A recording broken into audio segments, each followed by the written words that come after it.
ശബരിമല സ്വർണ്ണക്കൊള്ള കേസിൽ സ്മാർട്ട് ക്രിയേഷൻസിൽ നിന്ന് SIT കണ്ടെത്തിയത് 150 ഗ്രാം സ്വർണം. പണിക്കൂലിയായാണ് 150 ഗ്രാം സ്വർണം പങ്കജ് ഭണ്ഡാരി വാങ്ങിയതെന്ന് റിമാൻഡ് റിപ്പോർട്ടിൽ. അറസ്റ്റിലായ പങ്കജ് ഭണ്ഡാരിയെ 12ാം പ്രതിയാക്കിയും ഗോവർദ്ധനെ 13ാം പ്രതിയാക്കിയും FIR ഇട്ടു. കേസിൽ ഇരുവരെയും ഉടൻ ചോദ്യം ചെയ്യും. ഇതിനായി നാളെ കസ്റ്റഡി അപേക്ഷ സമർപ്പിക്കും.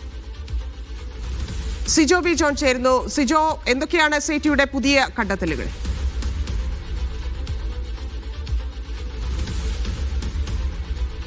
ഇന്നലെയാണ് പങ്കജ് ഭണ്ഡാരിയെയും ഗോവർദ്ധനെയും SIT സംഘം അറസ്റ്റ് ചെയ്യുന്നത്. അതിനുശേഷം ഇവർക്കെതിരെ കേസെടുക്കുകയും ചെയ്തിട്ടുണ്ട്. തുടർ നടപടികളിലേക്ക് പോവുകയും ചെയ്തിട്ടുണ്ട്. ഇപ്പോൾ പങ്കജ് ഭണ്ഡാരിയെ 12ാം പ്രതിയാക്കിയും ഗോവർദ്ധനെ 13ാം പ്രതിയാക്കിയാണ് FIR രജിസ്റ്റർ ചെയ്തിരിക്കുന്നത്. രണ്ട് കേസുകളിലും ഇവർ രണ്ടുപേരും പ്രതികളാണ്. ഇവരെ വൈകാതെ തന്നെ കസ്റ്റഡിയിലെടുത്ത് ചോദ്യം ചെയ്യാനാണ് അന്വേഷണ സംഘത്തിന്റെ തീരുമാനം. ഇതുമായി ബന്ധപ്പെട്ട് നാളെ തന്നെ കസ്റ്റഡി അപേക്ഷ നൽകാൻ വേണ്ടി ഈ സംഘം തീരുമാനിക്കുകയും ചെയ്തിട്ടുണ്ട്. ഇവരെ ചോദ്യം ചെയ്യുന്നതിലൂടെ ഈ കൊള്ളയുടെ കൂടുതൽ വിവരങ്ങൾ ലഭിക്കുമെന്നാണ് പ്രതീക്ഷിക്കപ്പെടുന്നത്. അതോടൊപ്പം തന്നെ കൂടുതൽ അറസ്റ്റിലേക്ക് അന്വേഷണ സംഘം കടക്കുകയും ചെയ്യും. മറ്റൊരു പ്രധാനപ്പെട്ട കാര്യം എന്ന് പറയുന്നത് ഇതിലെ ഉന്നത തലത്തിലേക്ക് അന്വേഷണം വ്യാപിക്കുന്നു എന്നുള്ളതാണ്.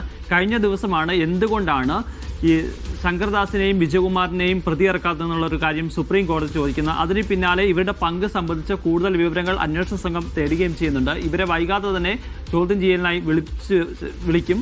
ഇവരുടെ പങ്ക് സംബന്ധിച്ച് കൃത്യമായ സൂചന ലഭിക്കുകയാണെങ്കിൽ അറസ്റ്റിലേക്ക് കടക്കാൻ വേണ്ടി തന്നെയാണ് അന്വേഷണ സംഘത്തിന്റെ തീരുമാനം.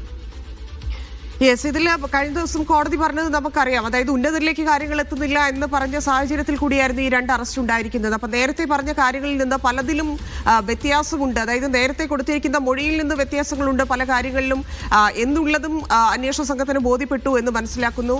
ആ രീതിയിൽ അന്വേഷിക്കുമ്പോൾ എന്തായിരിക്കും ഇവരുടെ ഇതിലുള്ള നേട്ടം, ലാഭം എന്നുള്ള കണ്ടെത്തലിലാണ് SIT ഇപ്പോൾ ഉള്ളത്. ഇതുമായി ബന്ധപ്പെട്ട് ഇനി കൂടുതൽ അറസ്റ്റിലേക്ക് അല്ലെങ്കിൽ കേരളത്തിന് പുറത്തു നിന്നുള്ള ആളുകളിലേക്ക് കൂടുതൽ എത്താനുള്ളൊരു സാധ്യത ആ രീതിയിലാണോ SIT മുന്നോട്ട് പോകുന്നത്?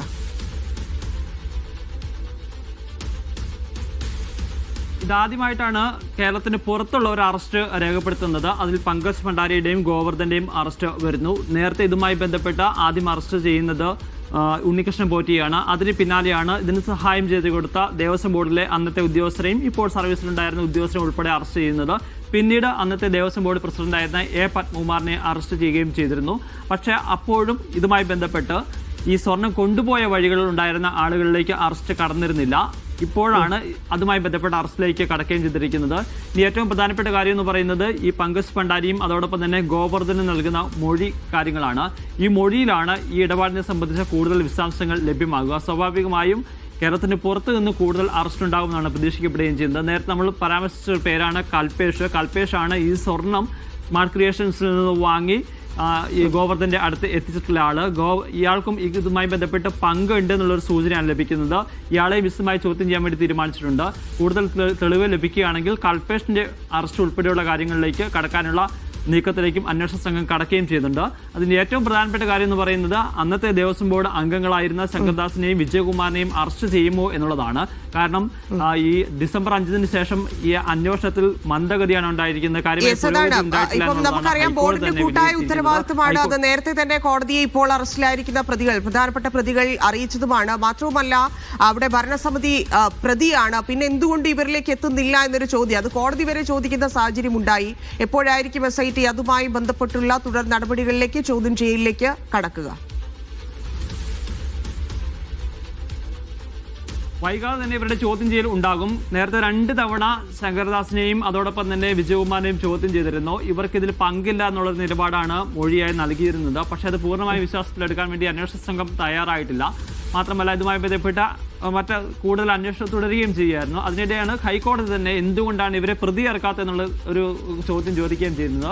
സ്വാഭാവികമായി തന്നെ വളരെ വേഗത്തിൽ തന്നെ ഇവരെ ചോദ്യം ചെയ്യലിലേക്ക് അന്വേഷണ സംഘം കടക്കുകയും ചെയ്യും. ഏറ്റവും പ്രധാനപ്പെട്ട കാര്യം എന്ന് പറയുന്നത് ഇവർ നേരത്തെ നൽകിയിരുന്ന മൊഴി എന്ന് പറയുന്നത് ഇവർക്ക് ഈ ഇടപാടുകളിൽ പങ്കില്ല എന്നുള്ളതാണ്. കാരണം ഇതിലെല്ലാം തീരുമാനമെടുത്തത് അന്നത്തെ ദേവസ്വം ബോർഡ് പ്രസിഡന്റായിരുന്ന പത്മകുമാർ ഒറ്റയ്ക്കായിരുന്നു. മാത്രമല്ല ഇതിൽ യാതൊരു തരത്തിലുള്ള ഇടപെടൽ തങ്ങളുടെ ഭാഗത്തുനിന്ന് ഉണ്ടായിട്ടില്ല എന്ന് പറയുകയും ചെയ്യുന്നു.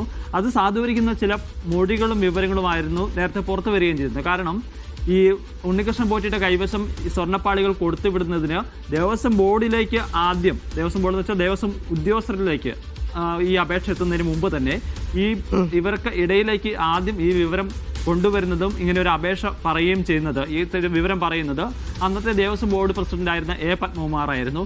അന്ന് ഈ ശങ്കർദാസും അതോടൊപ്പം തന്നെ വിജയകുമാറും ഇതിനെ എതിർത്തിരുന്നു. കാരണം ഇത്തരത്തിൽ ഒരു സ്വർണ്ണപ്പാളികൾ പുറത്തു കൊണ്ടുപോകണമെന്നുണ്ടെങ്കിൽ അത് ശരിയായ രീതിയിൽ അപേക്ഷ ബോർഡിന് വരട്ടെ, ആ അപേക്ഷ ബോർഡിന് വന്നതിന് ശേഷം ആ അപേക്ഷ നമ്മൾക്ക് പരിശോധിക്കാം എന്നുള്ള ഒരു കാര്യമാണ് പറഞ്ഞിരുന്നത്. അപ്പോൾ അങ്ങനെ ഒരു മൊഴി അത് യാഥാർത്ഥ്യമാണ് എന്നുണ്ടെങ്കിൽ സ്വാഭാവികമായും ഇവർ അതിനെ അന്ന് നേരത്തെ തന്നെ എതിർത്തിരുന്നു എന്നുള്ളൊരു കാര്യമുണ്ട്. അത് ഒറ്റയ്ക്ക് തീരുമാനമെടുത്ത് പത്മകുമാറാണെന്ന നിഗമനത്തിലേക്ക് വരികയും ചെയ്യാം. പക്ഷെ അവിടെ അങ്ങനെ ഒരു മൊഴികൾ വരുമ്പോഴും പ്രധാനപ്പെട്ട കാര്യം എന്ന് പറയുന്നത് ഇതുമായി ബന്ധപ്പെട്ട മിനിറ്റ്സുകളിലെല്ലാം ഈ ശങ്കർദാസും അതോടൊപ്പം തന്നെ വിജയകുമാറും ഒപ്പിട്ടിട്ടുണ്ട് എന്നുള്ളതാണ്. അപ്പോൾ അന്ന് നിഷേധിക്കപ്പെടുമ്പോഴും അല്ലെങ്കിൽ തങ്ങളത് കളഞ്ഞു എന്ന് പറയുമ്പോഴും ഈ മിനിറ്റ്സിൽ ഒപ്പിട്ടിട്ടുണ്ട് എന്നുള്ളത് ഇവരുടെയും കൂടെ കൂട്ടുത്തരവാദിത്തത്തിൽ തെളിയിക്കുന്ന ഒരു പ്രധാനപ്പെട്ട കാര്യമാണ്. അതാണ് ഒരുപക്ഷെ ഇവർക്കെതിരെയുള്ള പ്രധാന കുരുക്കായി മാറുകയും തെളിവായി മാറുകയും ചെയ്യാനുള്ള ഒരു സാധ്യത. എന്തായാലും വൈകാതെ തന്നെ ഇരുവരെയും അന്വേഷണ സംഘം ചോദ്യം ചെയ്യും. അറസ്റ്റിലേക്ക് കടക്കാനുള്ള ഒരു സാധ്യതയാണ് ഈ ഘട്ടത്തിലുള്ളത്.